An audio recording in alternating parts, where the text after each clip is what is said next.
আমি তো সবসময় হাই দেখি, স্বপ্ন বড় দেখি, চ্যাম্পিয়ন হওয়ার স্বপ্ন দেখি। সো এটা আমার পার্সোনাল থিঙ্কিং। দুটো ওয়ার্ল্ড কাপে ওরকম ভালো কিছু করি নাই, তো 2024টা স্মরণীয় করে রাখতে চাই।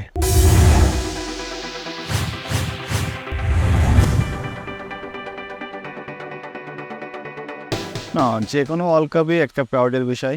আমরা অ্যাজ এ প্লেয়ার হিসেবে ওয়ার্ল্ড কাপ খেলাটা আমাদের সবারই স্বপ্নের। তো যেভাবে প্রথম ওয়ার্ল্ড কাপ খেলেছিলাম 2015 সালে, সেম এক্সাইটমেন্ট কাজ করবে এবার। চেষ্টা করবো 2024 সালটা যেন আমার জন্য একটা স্মরণীয় কিছু করতে পারি এবং আমার পাশাপাশি টিমকেও এরকম ভালো একটা জায়গা পজিশনে নিয়ে যে টিমকে ভালো কিছু একটা উপহার দিতে পারি। লাস্ট শ্রীলঙ্কা সিরিজ তার সাথে খেলেছিলাম। তো আমি যেভাবে ওকে মাঠের মধ্যে দেখেছি আমি ইমপ্রেস। সো সে টিমকে সবসময় একত্রিত রাখার চেষ্টা করছে এবং রাখছেও। তো আমি আশা করব যে সব কিছু একত্রিত করে একটা ওয়ার্ল্ড কাপে ভালো টিম হিসাবে সে সবার সামনে নিয়ে আসতে পারবে সে। এবং আমার পক্ষ থেকে গুড লাক। আশা করব সে একটা ক্যাপ্টেন্সির মধ্য দিয়ে একটা নতুন কিছু বাংলাদেশকে উপহার দেবে।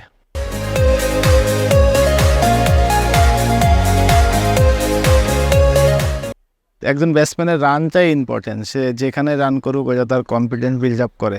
রান না করলে কখনোই একটা ব্যাটসম্যানের কনফিডেন্স বিল্ড আপ হয় না।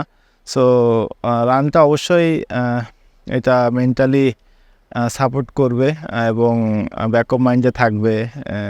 আর তার পাশাপাশি আমাদের আমেরিকাতেও সবার ওই রকমভাবে অভিজ্ঞতা নাই খেলার। আর যে মাঠগুলোতে আমরা খেলবো ওটাতেও আমাদের অত অভিজ্ঞতা নাই। সো যত দ্রুত আমরা সেই জায়গাতে কপ আপ করতে পারবো এটা আমাদের সবার জন্য ভালো হবে এবং টিমের জন্য ভালো হবে।